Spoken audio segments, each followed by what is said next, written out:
بسم اللہ الرحمن الرحیم۔ السلام علیکم viewers, welcome to my channel قرأت قرآن۔ ویورز، آج میں آپ کے لیے سورہ روم کے رکو نمبر 4 کی قرأت لے کے آئی ہوں۔ ویورز، سورہ روم کے رکو نمبر 4 میں آیت نمبر 28 سے لے کے آیت نمبر 40 تک آیات ہے۔ اس سے پہلے ویورز میں آپ سے کہنا چاہوں گی کہ میری ویڈیو کو آخر تک ضرور دیکھیے۔ اگر آپ کو پسند آئے تو اس کو لائک کر لیں، اس کو دوسرے کے ساتھ شیئر کر لیں اور سبسکرائب کر لیں، اور سامنے لگے بیل کے آئیکن کو کلک کر لیں تاکہ آنے والے وقتوں میں آپ کو میری آواز میں قرأت کا نوٹیفیکیشن سب سے پہلے ملتا رہے۔ تو آئیے ویورز، سب مل کے پہلے درود شریف پڑھ لیتے ہیں، اس کے بعد سورہ روم کے رکو نمبر 4 کی قرأت فرماتے ہیں، اس کے بعد ان آیات کا ترجمہ سماعت فرمائیں۔ بسم اللہ الرحمن الرحیم۔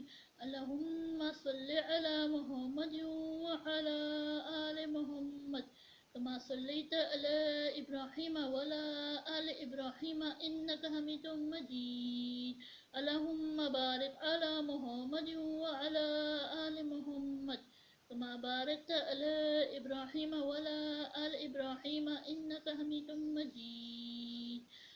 اعوذ باللہ من الشیطان الرجیم۔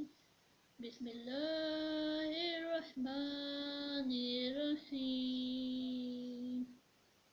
ضرب لكم مثل من أنفسكم هل لكم مما ملكت أيمانكم من شركاء فيما رزقناكم فأنتم فيه سواء تخافونهم كخيفتكم أنفسكم كذلك نفصل الآيات لقوم يعقلون فليتبع الذين ظلموا أهواءهم بغير علم فمن يأتي من أضل الله وما لهم من ناصرين وأقم وجهك للدين حنيفا فطرة الله التي فطر الناس عليها لا تبديل لخلق الله ذلك الدين القيم ولكن أكثر الناس لا يعلمون منيبين إليه واتقوه وأقيموا الصلاة ولا تكونوا من المشركين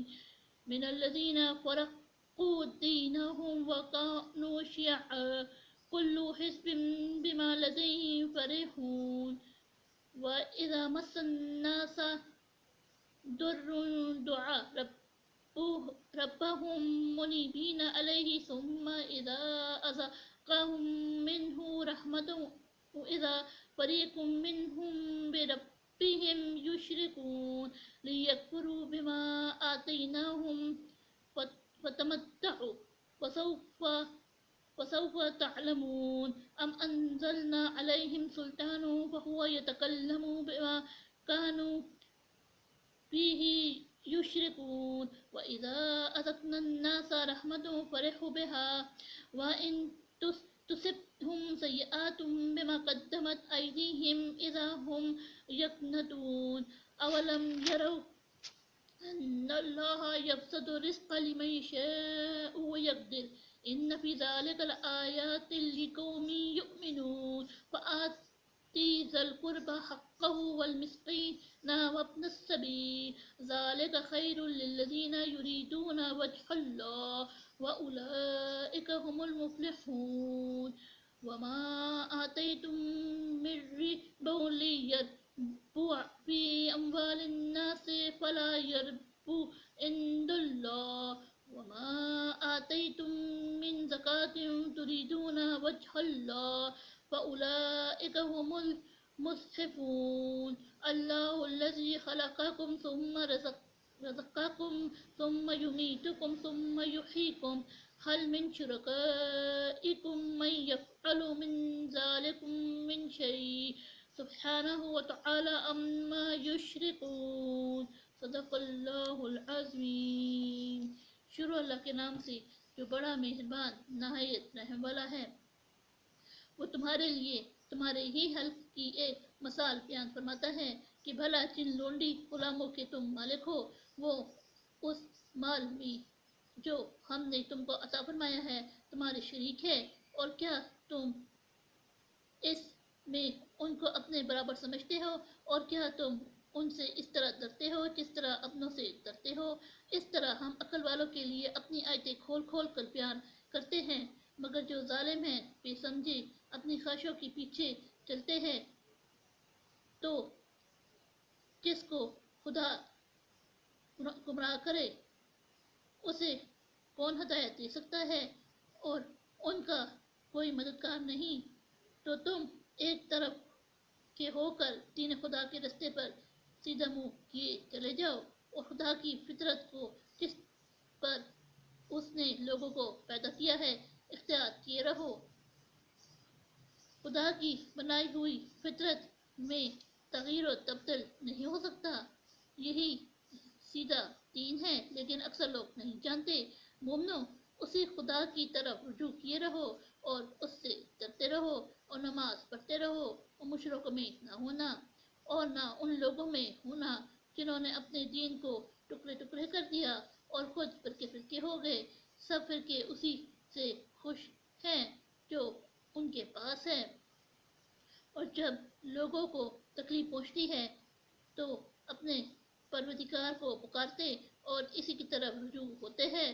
پھر جب وہ ان کو اپنی رحمت کا مزہ چکھاتا ہے تو ایک فرقہ ان میں سے اپنے پروردگار سے شرک کرنے لگتا ہے، تاکہ جو ہم نے ان کو بخشا ہے اس کی ناشکری کرے۔ سو خیر، فائدے اٹھا لو، عنقریب تم کو اس کا انجام معلوم ہو جائے گا۔ کیا ہم نے ان پر کوئی ایسی دلیل نازل کی ہے کہ ان کو خدا کے ساتھ شریک کرنا بتائی ہے؟ اور جب ہم لوگوں کو اپنی رحمت کا مزہ چکھاتے ہیں تو اس سے خوش ہو جاتے ہیں، اور اگر ان کے عملوں کے سبب جو ان کے ہاتھوں نے آگے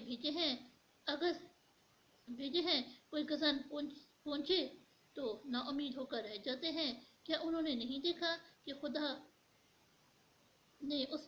خدا جو چاہتا ہے، خدا ہی اس کے لیے چاہتا ہے رزق فراہم کرتا ہے، اور جس کے لیے چاہتا ہے تنگ کرتا ہے۔ بے شک اس میں ایمان والوں کے لیے نشانیاں ہیں۔ تو اہل قرابت اور اہل محتاجوں اور مسافروں کو ان کا حق دیتے رہو۔